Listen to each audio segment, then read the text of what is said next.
Chapter 1. The Prince's Golden Cage. In the vibrant and bounteous kingdom of Kapilavastu, where majestic elephants roamed freely and fragrant lotus flowers bloomed in every pond, King Suddhodana and Queen Maya lived in serene harmony. Their joy knew no bounds when they were blessed with a son, whom they named Siddhartha. A wise sage visited the royal family and made a prophecy. Siddhartha was destined to become either a great and powerful king or a spiritual leader who would guide people towards enlightenment.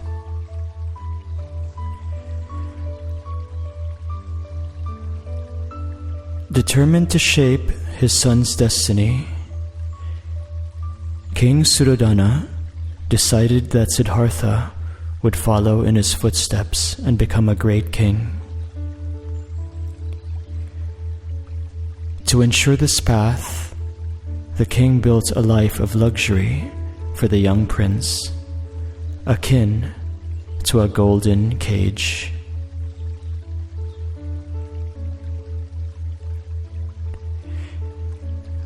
Siddhartha grew up in grand palaces filled with sweet melodies of celestial music, surrounded by enchanting gardens where playful peacocks danced amidst vibrant blossoms.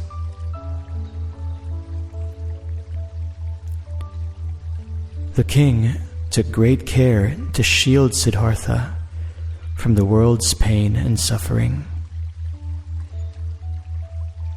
High walls surrounded the royal compound, and Siddhartha was forbidden to venture beyond them.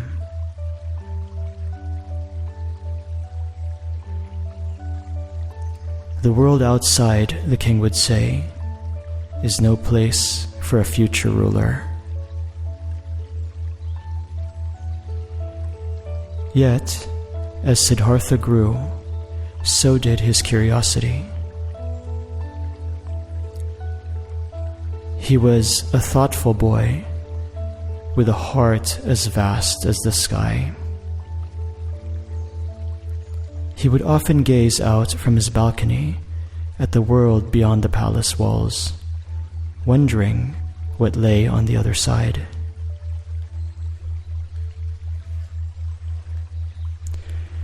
"Father," Siddhartha asked one day, "why do we live surrounded by walls? What is beyond them?" "It is a place of suffering and pain," replied the king, evading his son's penetrating gaze. "Here, you have all the love and comfort you need."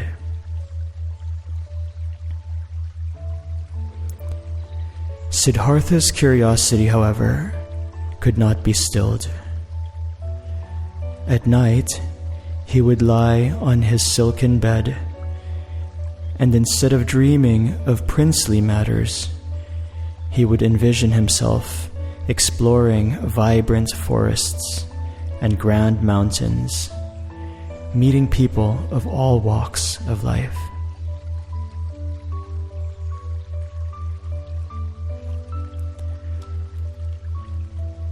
One day, as Siddhartha wandered the palace grounds, he met an old gardener tending to the royal lotuses. With a warm smile, the gardener offered the prince a delicate lotus flower. Such a simple thing, Siddhartha thought, yet it blooms so beautifully, so freely. He engaged the gardener in conversation, and hours passed as they spoke about the earth, the rain, and the simple joys of watching a seed grow into a beautiful flower. The old man's words were like gentle rain to Siddhartha's curious mind.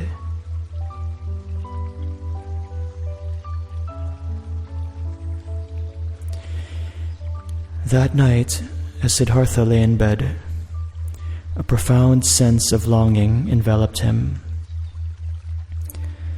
The luxurious palace, the melodious tunes, and the sumptuous feasts no longer entranced him as they once did. He yearned to experience the world, to understand life beyond golden walls and silk veils. And so, under the silvery glow of the moon, Siddhartha made a quiet yet resolute decision. He would venture beyond the palace, beyond the guarded gates and towering walls. He needed to see, feel, and understand the world outside. The world that had been kept a secret from him all these years.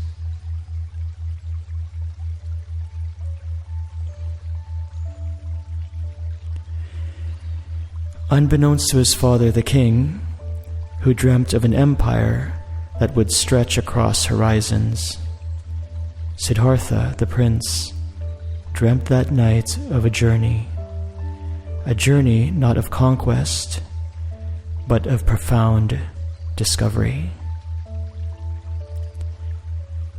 This decision, bold and laden with uncertainty, was the first step toward a path that neither Siddhartha nor his father could have ever foreseen. It was a path that would change not only his life, but the lives of countless others across lands far and wide.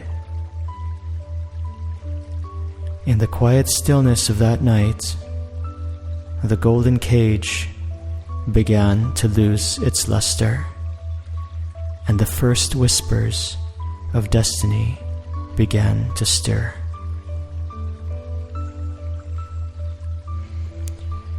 Chapter 2: The Journey Beyond the Walls.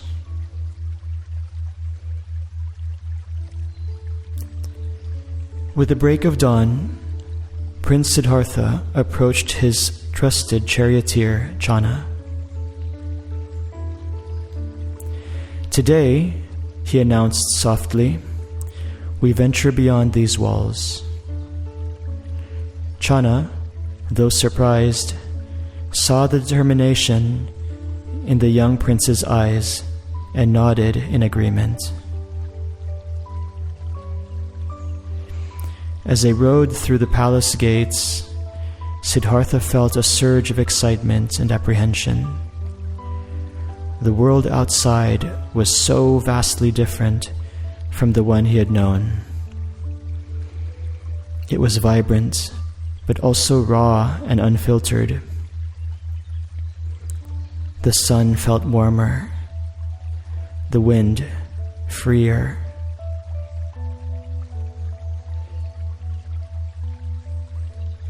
Their journey first led them to a frail old man with skin like crinkled parchment and a back hunched from age. Siddhartha, having never seen such a sight within the palace grounds, turned to Channa with a bewildered expression. "Who is this?" he asked. "He is an old man," Channa replied. "This awaits us all, Prince. It is the passage of time." Siddhartha's eyes widened in surprise. The concept of age and its ravages had been foreign to him. As they journeyed on, they encountered a person writhing in pain, their face contorted and pale. Sickness, Channa explained somberly, seeing Siddhartha's concern. This was the second sight, and it was as shocking as the first. The prince's heart ached at the sight of such suffering.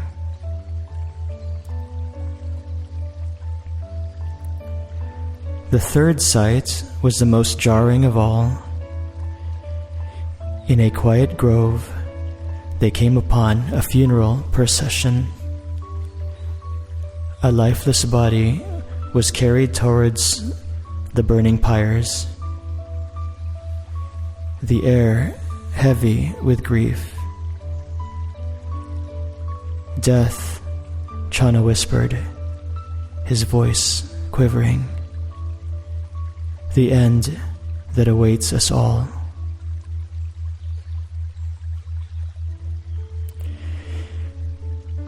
The vibrant world Siddhartha had imagined was quickly overshadowed by these stark realities. His mind swirled with confusion and sorrow. He had never known that life contained such suffering.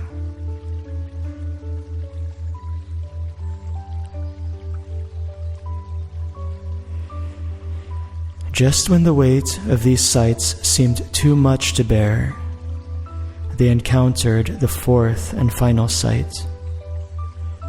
A wandering ascetic with serene eyes and a peaceful demeanor.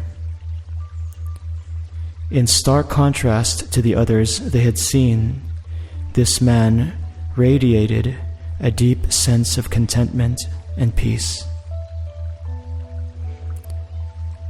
"Who is he?" Siddhartha inquired, his voice tinged with hope.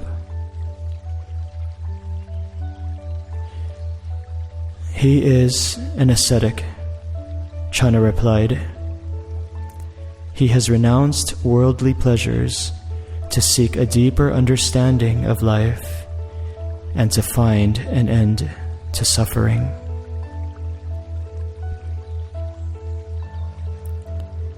The prince was captivated.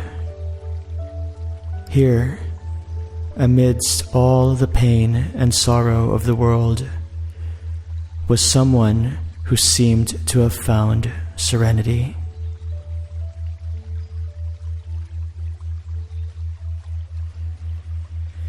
That night, as Siddhartha lay under the vast starlit sky, his heart was in turmoil.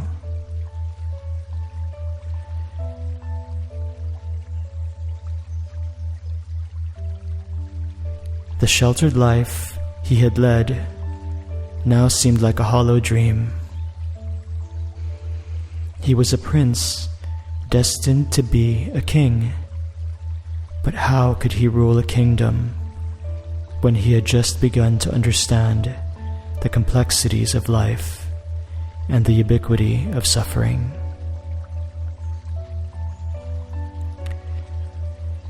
In that profound internal struggle, Siddhartha made a monumental decision. He could not return to the life he once knew, not when a path towards understanding and possibly ending such suffering might exist. He decided to renounce his princely title, his wealth, and the future his father had envisioned for him. He would set out in search of truth, to unravel the mysteries of life and suffering. With tears in his eyes, he thought of his wife and son, whom he dearly loved. But this was a journey he had to undertake. It was a sacrifice he was willing to make for a greater purpose.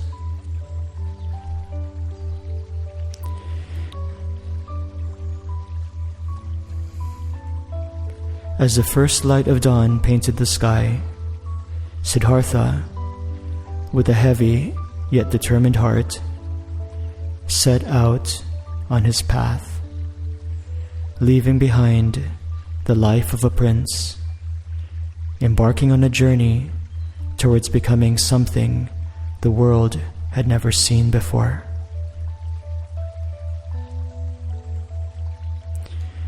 This was his great renunciation, and as he stepped into the unknown, he was driven by a profound and compassionate desire to understand the world and to ease its suffering.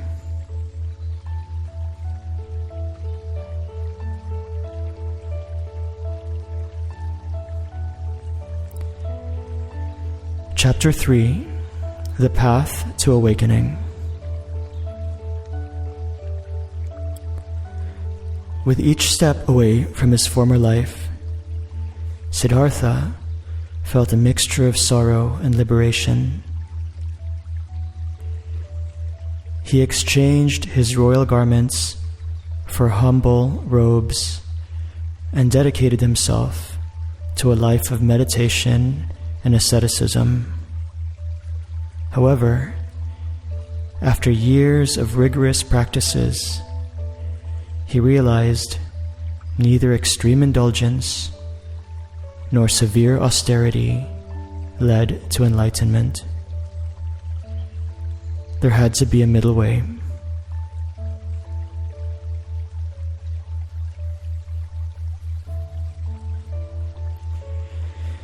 It was under the ancient and wise branches of the Bodhi tree that Siddhartha vowed to find his path. He sat in deep meditation, his mind set like a steadfast mountain, determined not to rise until he had found the truth.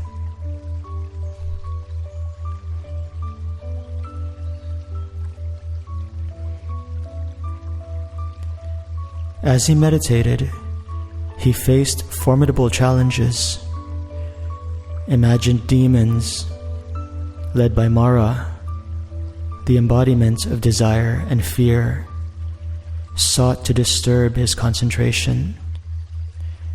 They tempted him with visions of luxurious palaces, threatened him with mighty storms, and taunted him with doubts and fears. "Who are you to seek enlightenment?" they sneered. "Return to your palace. Embrace your destiny as king, not a fool under a tree." But Siddhartha remained unshaken.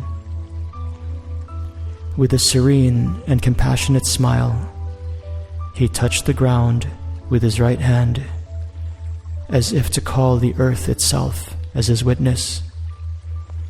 He whispered, "The world and its beings are drowning in a sea of suffering.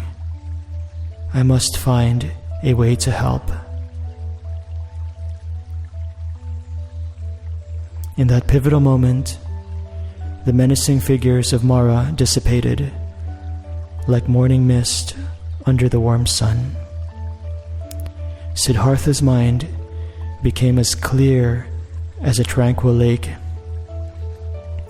reflecting the truth he had been seeking for so long. He saw life as an interconnected web, where actions had consequences and suffering was born from ignorance and desire.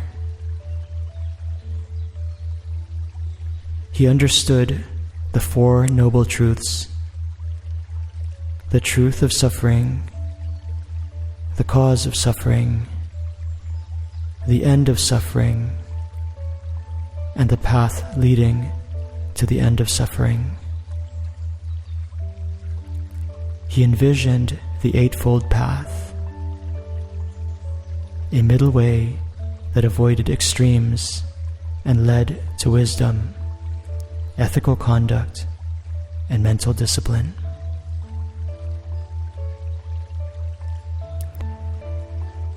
In that profound and timeless instant, Siddhartha attained full enlightenment.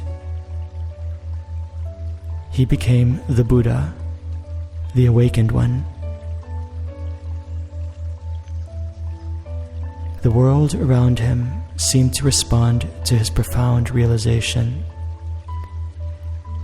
The Bodhi tree's leaves seemed to dance with joy, and the earth itself felt as though it were breathing in harmony with him. As the days passed under the shade of the Bodhi tree, the newly awakened Buddha contemplated the depth and complexity of the truths he had discovered. He knew that these truths could liberate others from suffering, but he also knew that they were difficult for a troubled and clouded mind to grasp.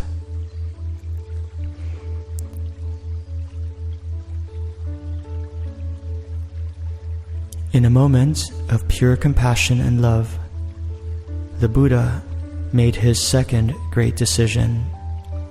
He would teach. He would turn the wheel of Dharma, sharing his insights with all who were ready to listen. He would become a guide, a light for those lost in the darkness of ignorance and suffering. The Buddha's first discourse, set in the serene deer park, laid the foundation for countless generations of seekers to come. His words, imbued with wisdom and kindness, were like soothing balm for wounded souls and sparked the light of understanding in the eyes of his listeners.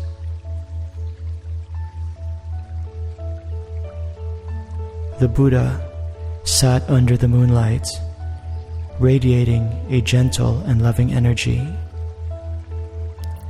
He gazed compassionately at the world, his eyes deep pools of wisdom that have seen the root of suffering and the path to its end.